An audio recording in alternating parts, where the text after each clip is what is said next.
You think you're thinking about someone else. I think you're thinking about the Hurricane, because he sucked. The Hurricane was great. For the thumbnail for episode 8, I pulled up a picture of 3 Count, and Shane Helms very clearly has a Green Lantern tattoo on his arm. I'm like, oh yeah, cool. I get it now. I understand. You fucking nerd. For Green Lantern in 2005. You know he's a fan. 2000? No, he had that tattoo in like '99. Real dedicated. Yeah, fucking nerd. Take his lunch money too. Kevin Smith told a story about he was outside of one of his films in like the late 90s, and then some guy came up to him and they were like, "Oh, we're in a band, can you come see us?" And he was like, "Well, I don't really have time." I was like, "Well, let's do you a song right now." And it was a whole song about Captain America in like 98. Who cared about Captain America in 98? Yeah, no one, I would argue. It's funny going back to some of the old podcasts I used to listen to, because they're like talking about like Marvel's idea to put out a movie for like the Incredible Hulk. Well, the Incredible Hulk, and one of the guys like, who the fuck cares about the Incredible Hulk? He's never had a cartoon. He's not one of the 5 X-Men we like. Yeah. Hulk was the most well-known character Marvel still had the rights to when they started the MCU. That's true. Like, people didn't know about Captain America and like Iron Man, Hawkeye. No one gave a shit. Like, you have to be a real comic book fan to know about those guys. So I was thinking about this the other day too. Like, we'll look back at this period and think that they had like the most perfect run, because they're like on the edges of down throttling, right? Yeah. So they had their big thing with Endgame, and now they're kind of like down throttling and spreading out the projects.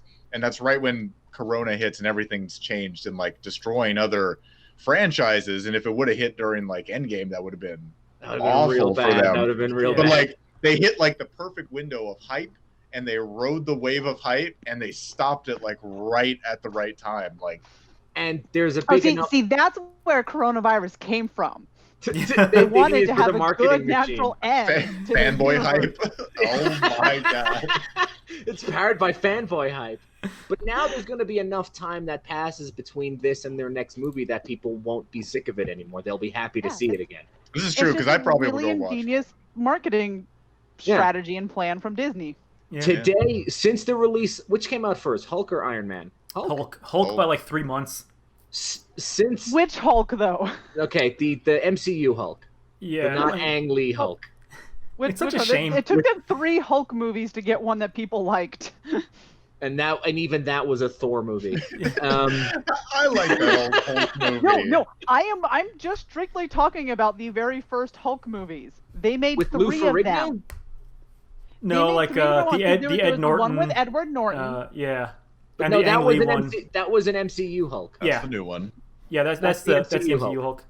You're thinking of Eric Bana and Ang Lee in that weird comic book one from earlier. Even the Ed Norton, they had, because me and Stacy just rewatched the entire MCU a few months ago, like 2 or 3 months ago. And they had so many weird cuts that don't make sense to anything else, because it was direct. It wasn't like the MCU wasn't really formed yet. Like, it was an idea that they were thinking of.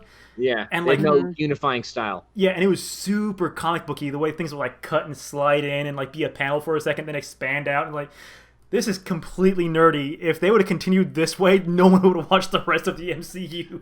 No. This is I like that movie. It's fine. I like Spider-Man 2 with Tobey Maguire. That's still my favorite Spider-Man movie. How dare you? The correct answer is Into the Spider-Verse? Yes. Oh yeah. Okay, yeah, Into the Spider-Verse. But I still watch Into the Spider-Verse like once a month. Yeah, it's super good. But like, I like that Tobey Maguire Spider-Man movie because it feels bigger. It feels like a comic book. You know, everything's a little bit heightened. The emotions are a little bit bigger. Characters act in a bit more comic booky kind of way, and it's not. They are never ever going to make a comic book movie like that ever again. Yeah, at the time it was a big deal too. Yeah, I mean, you could say that it's about like a relic of a lost era. You could say that about the new Spider-Mans is the same way, where it's not a world-ending event. It's just like no. It's got nothing to do with the stakes of it. It's got everything to do with the presentation of the movie. If you go back and watch it again, you'll see everything is really heightened. everyone talks like they're in a comic book panel. Everyone is like everyone's emotions are really big. Yeah, where Marvel, like, they just have a style now that is it's honestly like a little bit more bland, and you can look at their music too and see how they bland things down to like make it a bit more palatable.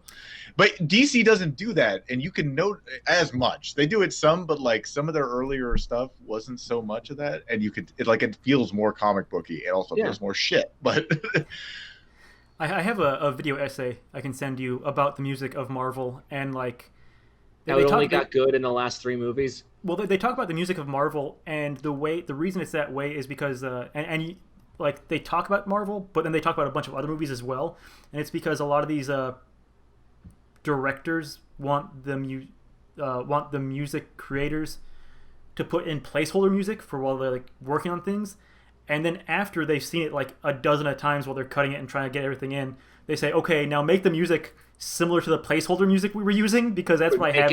Make it fit this beat too. Make it fit the editing beats. Not just the editing beats, but to be very similar to the style they have heard, because they have it in their head that way now. So everything just ends up being ripped off of like music, ripped off of music, ripped off of music, ripped off, just like in a line. So it's like a music. It's a deep fried meme, Miles. It gets recycled so many times. It's like a nuked meme. I don't understand what deep fried memes even are. It's like a 100 emoji, all blurry. Let's watch some fucking wrestling. Yeah, can we stop? This is not a goddamn Marvel podcast, and I don't want to talk about this anymore. We're back from our break.